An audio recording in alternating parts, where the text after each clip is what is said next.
So I've just left Foxley Barn campsite, and it was a lovely campsite. So if anyone's watching this video who wants to do the South Downs Way, that's the best place I've stayed so far. I've been upgrading as I've been going along. First was a wild camp, then it was a pub garden, then it was a good campsite, and then it was an excellent campsite. So, and Lynn and Pete, the owners of Foxley Barn campsite, are such nice people as well. They really do show you around the place and, you know, offer you apples from their trees and all sorts of stuff. And when I left just now, they must have saw me leaving. They both ran across the car park just to say goodbye and have a little chat and gave me some information on today's hike. So really nice of them, really nice people. So today's plan, day number 5. I've had some porridge oats this morning. I've had a black coffee, and I don't know where I'm going to be sleeping tonight. So it could be another wild camp. I'm heading to Beeding Hill, which is about 12 to 14 miles away. I actually want to thank the South Downs Way, and I'm going to post this on the South Downs group on Facebook, because when you get to a path like this, if there was no signpost, you'd think, where do I go? Then you have to get the map out, you have to find out where you are, and even then you're only sort of half-heartedly sure about what you're doing. But on every single junction that you come across, literally every single one, there is a South Downs Way. And not only does it point you in roughly the direction, it actually points you precisely down the alley that you need to go down. It's just brilliant how they've all been set out.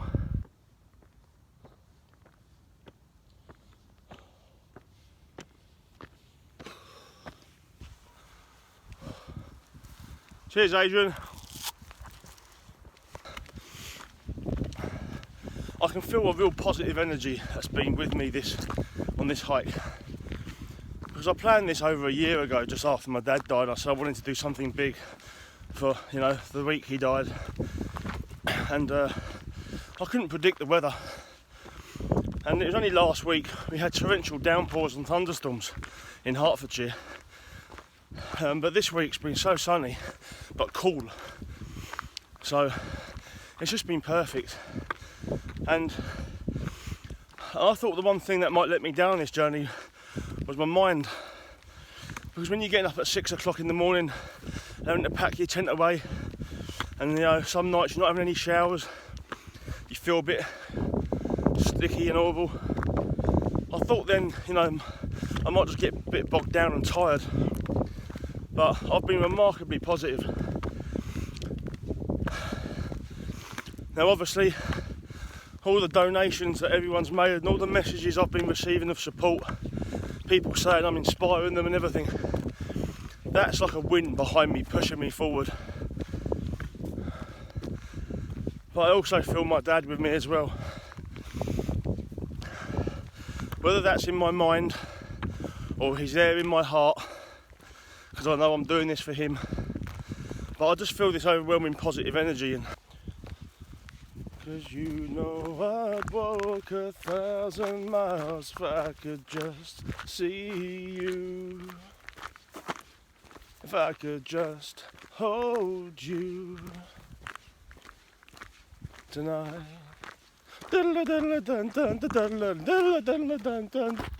Meet the farmer.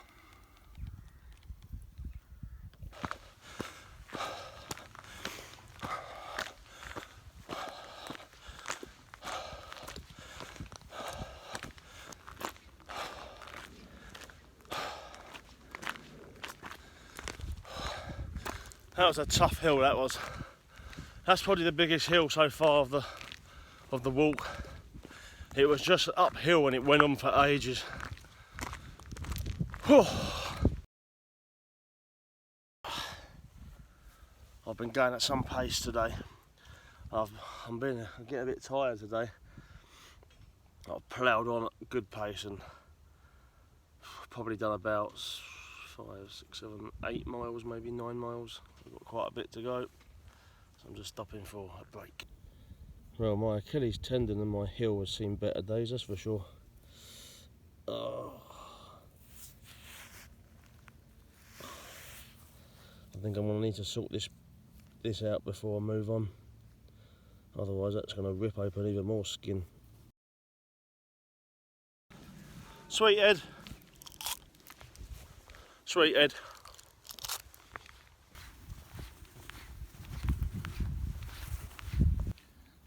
I've been walking for 6 hours and running out of food.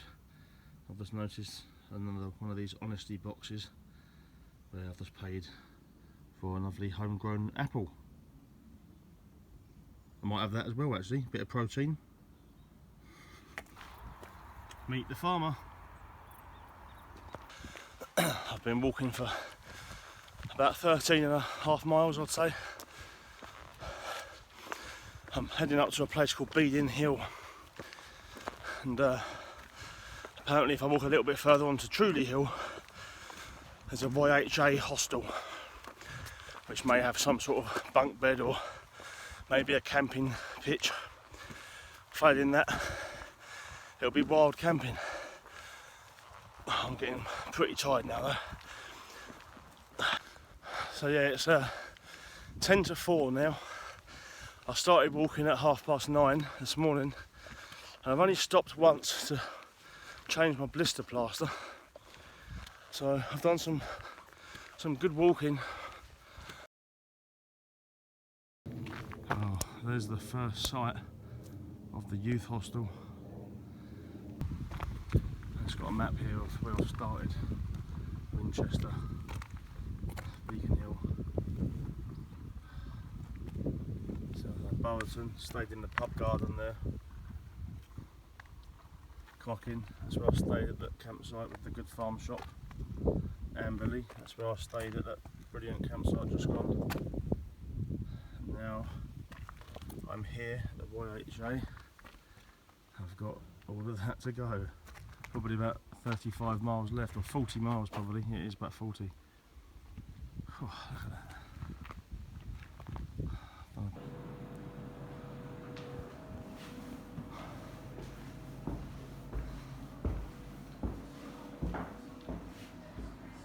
This is an evening of wonders indeed.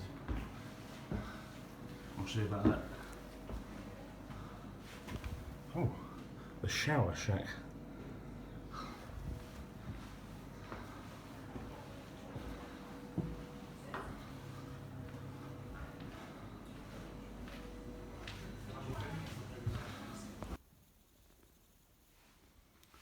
Well, here we are.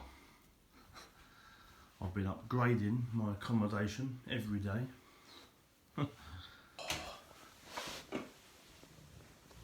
Oh, I think I deserve a little bit of luxury. I've done 5 whole days of walking, done about 65 miles. And today was a bit of a slog actually. I did about 15 miles I think in the end. I've been doing 12 every day, so that was an extra 3 just to get here. So I pushed myself on just for that bit of comfort. It would have been another wild camp, which would have been interesting, but I've done a wild camp on this trip, and I've stayed in my tent every night since. So this is going to be my little special treat. I think I've deserved it.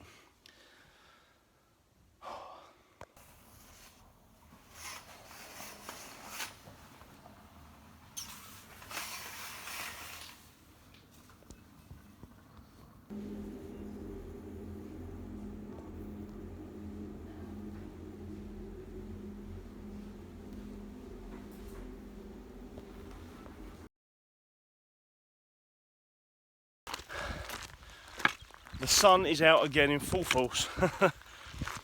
Spirits are high this morning. So here we go. If you're wondering what this stick is, by the way, I don't think I've introduced the stick. It's a stick I bought from the Foxley Lee campsite, or Foxley barn rather. It's got engraved there, Lynn and Pete, Foxley barn on the South Downs Way. The owner of the farm, Pete, takes these sticks from his tree, sands them down, polishes them, and I thought it'd be a great souvenir, and it's also helping me with my Achilles tendon problem. So, and I feel like a proper trekker now. Now I've got a stick, I feel like a proper trekker. I'm in the trekking club. it was really, I was talking a bit the other day about having blister plasters in your life, about having people there that are supporting you on your journey, just like a blister plaster supports your feet.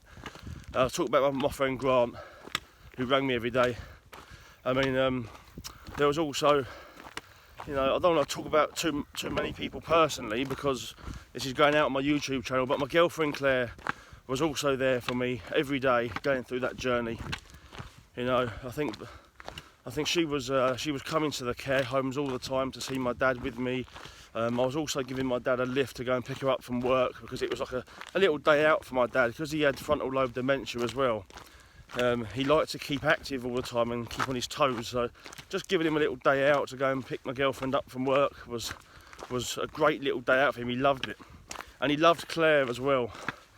You know, he really did. So Claire was a great support for me, a great blister plaster, always there to talk to. You know, she went through the whole journey with me, and she knew a lot about the disease because she's a physio, so she knew, you know, she's seen it before, so thank you to her. My dad had such a great family of brothers and sisters, such a big family, and a very, very loving family. And I'm sure a few of them are watching this video now. My dad absolutely loved them. He had such a big, loving family, and they were all there, you know, all there for him throughout his whole life, ever since he was a little boy, all the way through to when he was 70, you know, and that was lovely. And a congregation of spiritual brothers and sisters. He had such a massive spiritual family, and they were a massive blister plaster for me, not just for my dad, because there was a point where I was seeing my dad every single day at his care home after work, and it took its toll on me. You know, it was quite hard going, and some of you may well relate to this. You know, if you're caring for a loved one, you go to work every day, then you go to see them in the care home. You don't get home till about 8, half 8, then you've got to do your dinner and your housework, and then you get up for work the next morning and do it all again. But you have to do it, you know. You also have to put yourself first, but this is where the congregation of his spiritual brothers and sisters were really helping me, because sometimes it got to a point where I realised I had to actually put myself before my dad. And that's the thing where I think a lot of people get wrong sometimes. They feel like you should put others first before yourself. But I don't necessarily agree with that. Some people say, you know, you should put God first, others second, and yourself last. I disagree. I think you should put yourself first, and then you're in a position, a better position, to help those you love. There's actually a scripture in the Bible that says, remove the straw from your own eye, and then you can see clearly in order to take the straw from your brother's eye. That indicates you have to put yourself first, because then you're in a much better mental and physical position to look after those you love. And by seeing my dad every single day, you know, it was wearing me out as well as work. So I put myself first. I reduced my hours at work instead of putting my workplace before me. And I also put myself before my dad. I didn't see him every day anymore. I did that for a while, but I then started seeing him about maybe 4 or 5 times a week instead of every day. And you do feel guilty, but this is where I'm saying the spiritual congregation came in, because they were seeing him on the days when I wasn't. So when I wasn't seeing my dad, I didn't feel too guilty, because I knew that someone in the congregation was seeing him. And if it wasn't me, it'd be his wife, Jean. And if it wasn't her, it'd be someone else in the congregation. And especially during the lockdown, it was tough. But that eased me up. You see, that was a blister plaster on my feet, because it soothed my journey. So thank you to the congregation. And also, there's some people that might have not got to get to see my dad, especially with the lockdown restrictions. But I know that these people would have been praying for my dad. And I'm sure that my dad had some help from somewhere during the last days of his life, because he didn't suffer to the extent that I thought he would be suffering. And I think all the prayers may have just worked. So if you ever said a prayer for my dad and you're watching this channel, thank you. That was another blister plaster, I'm sure, that supported me on my journey to make our lives easier during that difficult time. Obviously, my dad's wife did the most out of everybody. She was there for my dad day in, day out, looking after him, caring for him, taking him out, keeping him busy, buying him coffees, multiple trips to the cafe for coffees that my dad was addicted to. I just think he liked the small outings, like a little routine of outings. So, obviously, I don't need to thank her because she knows she's done such a massive job. If it wasn't for her, I wouldn't know how I'd have got through those 2 years of that journey. I really wouldn't, you know. So a massive thanks to my dad's wife and my stepmum Jean. And look, I can't sit here forever thanking everybody who's watching this channel. You all did things for my dad at every point of his life. Even if it was many years ago, I bet you had a massive positive impact on his life at some point. And I thank everybody else that has been there for me and for my dad. Because if you've been there for my dad, you've been there for me. I loved him more than myself. So, and if I could have taken MND off of my dad, I'd have done it without even thinking about it. I'd have happily have died if it gave him an extra 10 years of life. So there we go. I've been talking for a while now, so it's going to take up the whole video. But I think that was important to get out there. So thank you very much. I'm going to crack on now with a bit of walking. I'm a bit out of breath now, I've been walking uphill.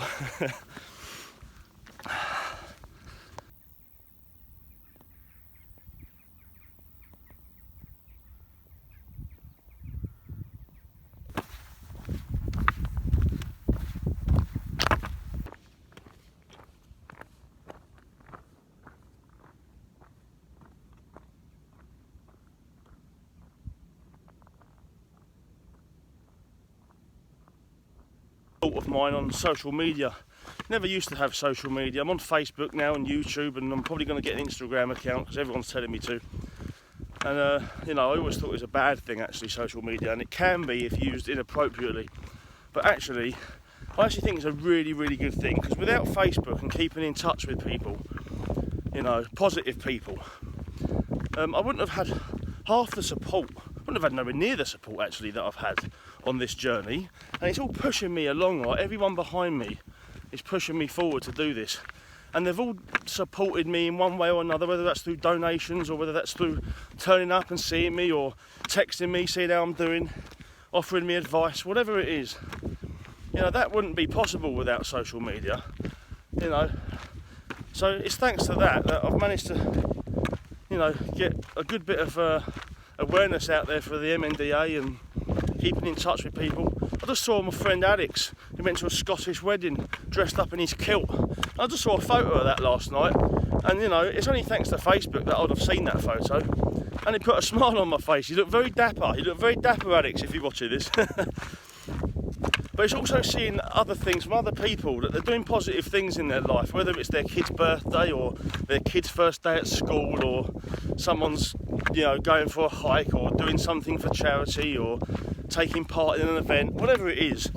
I like to take inspiration from everybody, because everybody out there. But there was something in my journal. I have a journal, and it asked me, who are my role models? And I put everybody. Everybody is a role model, because everybody is great at something. You know, I've looked up to famous people like Ant Middleton, who have given me a lot of life wisdom and changed my perspective. But I also take inspiration from people around me. My best mate Grant, for example, wakes up every single morning at 5 AM, and I like to take inspiration from that when I was struggling to get up in the mornings. I thought he works really hard. And, you know, organisational skills from people. Everybody has got a skill that I like to take from them and add to myself to improve myself, to become a better version. And I think we should all do that. And just checking I'm not going the wrong way here. stop for a second. So yeah, I'll take inspiration. I think that's one thing you can do on Facebook. A positive person will take inspiration from what people are doing in their life. A negative person will get jealous because they're not happy with their own life. So if you look at someone doing something well and it offends you in some way, take a real deep look at yourself. Be brutally honest. Look in the mirror and think, am I actually enjoying where I am in life? Because if you have a negative outlook on someone doing something positive, and you're always going to get that in life. In fact, when someone says something negative about something good that you're doing, take that as a great thing, because it means you're doing something good in your life. You know, you can't do something bad or keep everything to yourself for fear that you might offend someone that's not quite doing so well in life. If anything, if that person was positive, they'd look at what you're doing, take inspiration from it, add your qualities to themselves and improve who they are to improve their life. Meet the farmer, or farmers. If I could just hold you. I've got to do the emotion. If I could just hold you tonight.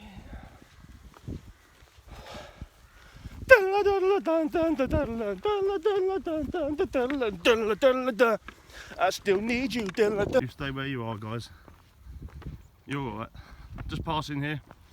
Just passing. I go this way. It's all good. We're all good. Thanks for letting me pass. See you around. Oh no. Oh, how's your luck?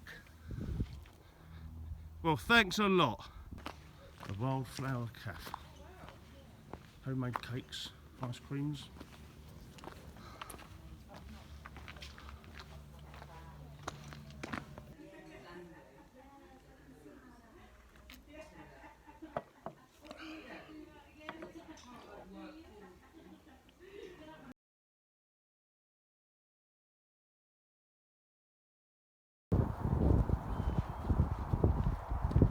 Actually been overtaken by the older population.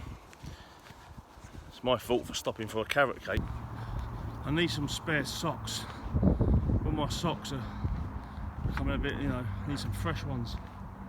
Ah, Pycombe, he has socks. Pub gov.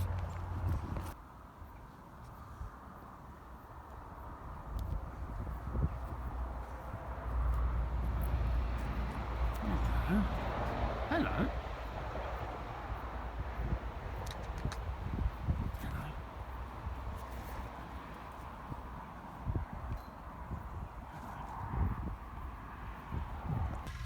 What do you call a very nice looking head?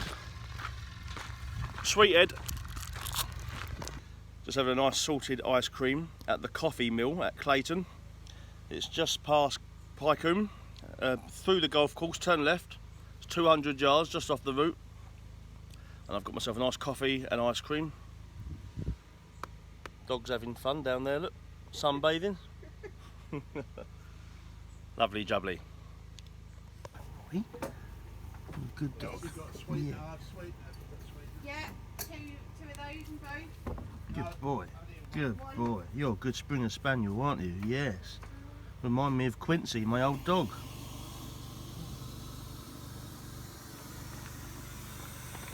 Coffee mill.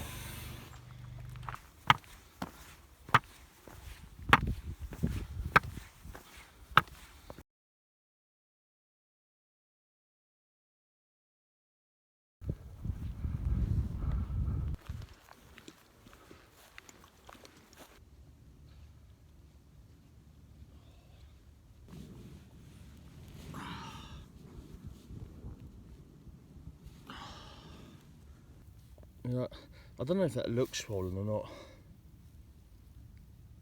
It's just there. Oh.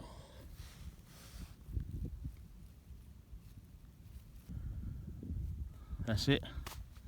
I'm done. I'm defeated. I'm giving up. You're telling it to a diva when you're hungry? Have some nuts.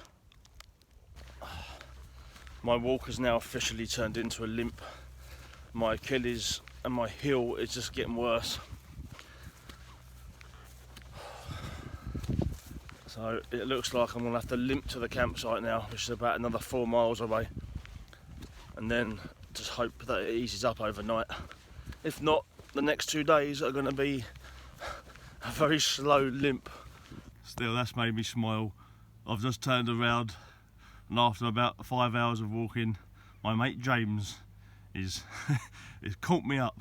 It's only because I'm limping, you see, otherwise I'd have right beaten him. Oh no. Look.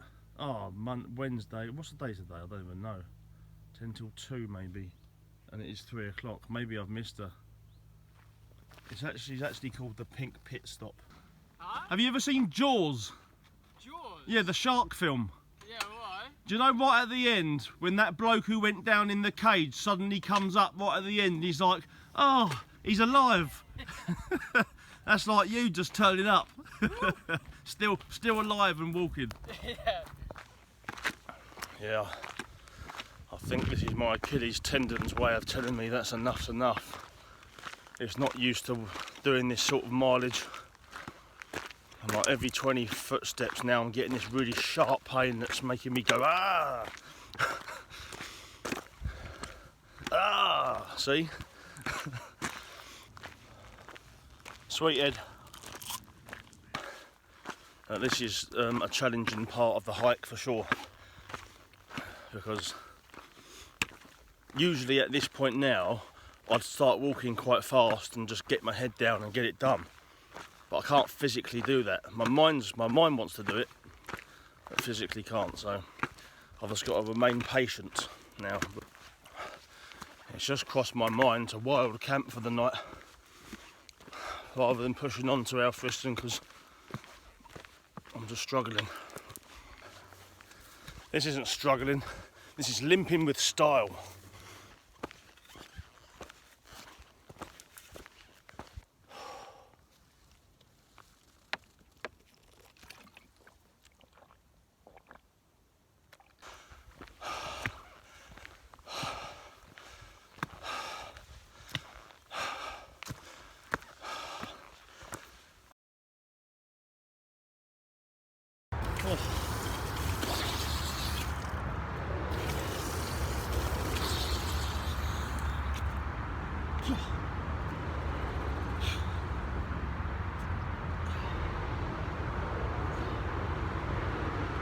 Finally made it to Housestein Farm.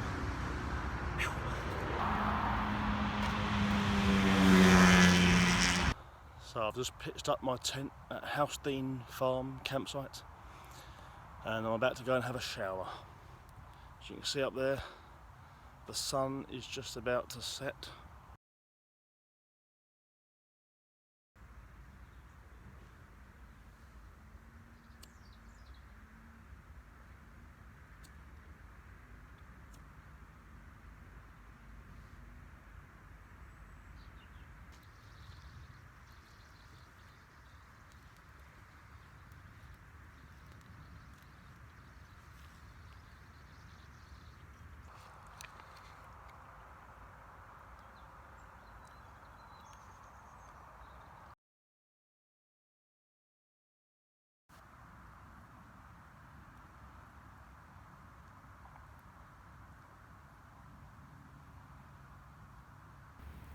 And makes me just sit back and think about this time last year.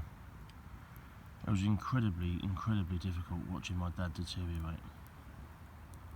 I didn't know he only had 2 days to live, obviously, but he wasn't in a great state. You know, he was choking on pureed foods. He couldn't swallow much, and he was very weak and wasn't talking much.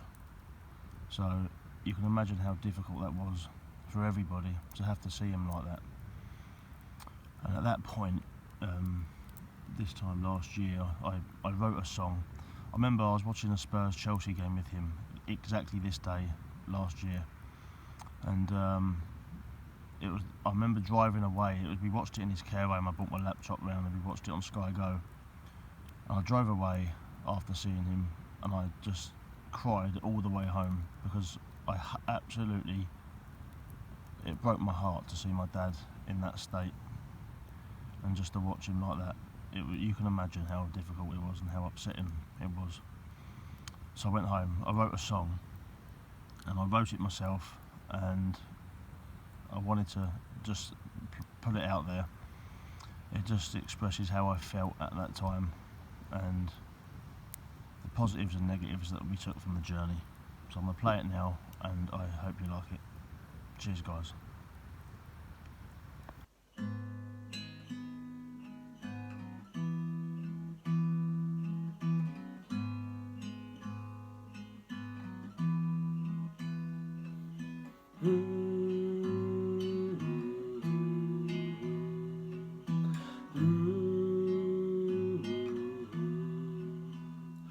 These days life's changed in so many ways. It's so strange, so much pain, there's so much that I've gained. 2 years ago every single day was the same. Looking back now I'd hardly even remember my name. There were no worries, life didn't seem to be in a hurry. I should have made more effort to spend time with you, I'm sorry. But when the dementia, you put a limit on your life, then hit me with MND, it sliced through me like a knife. It ripped up my life and it cut it to pieces. The amount of nights that I cried myself to sleep, it's only then when I realise I'm gonna be needed to better myself, yeah, and be the son that you believed in, to tell myself that now I'll be leaving, cause you're more important and it's you I wanna be pleasing. Doing well for myself is what you want from me.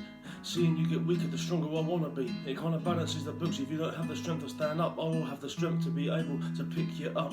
Father and son, we are one. If you can't use your arms, then borrow mine and it's done. No problem. You've always gonna have the help that you need, the support of your friends and your loving family. You don't want for nothing and there's nothing that you need. You're quite happy just sitting there watching Cliff on TV. You're such an inspiration to everyone who can see a man that never moans about such a horrible disease. Love is all we need. Love is all we have, and it makes me so glad that you are my dad.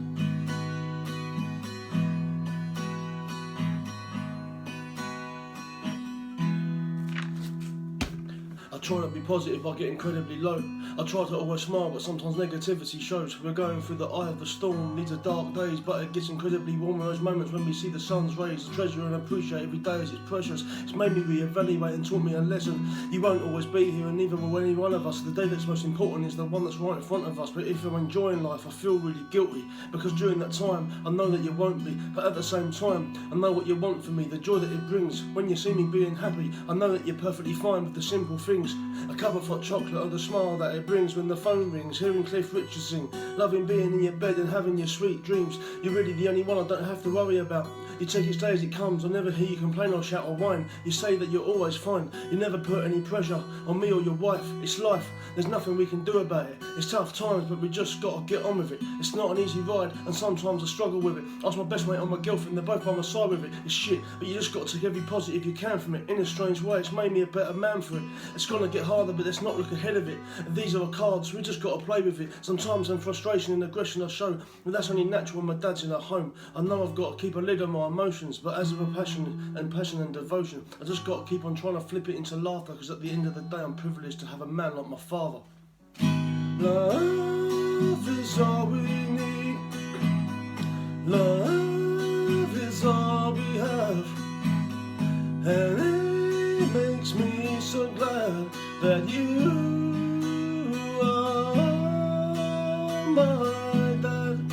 You are my dad. You are my dad. And one thing about this is that it puts it all in perspective, and to realise that life, it has to be respected. The joy that it brings when you take nothing for granted. When the government rings and says you can do what you've wanted, getting out of the care home as much as we can, seeing my dad in the garden with his lovely sister Pam. These are the lovely moments, whatever the weather. My step family and I are becoming closer together. My sister even doing better and better. My mum and dad getting on, well I never. Yeah, these blessings you just can't help but treasure. All this love will stay with me forever. Love is all we need. Love is all we have, and it makes me so glad that you are my dad. You are my dad. You are my dad.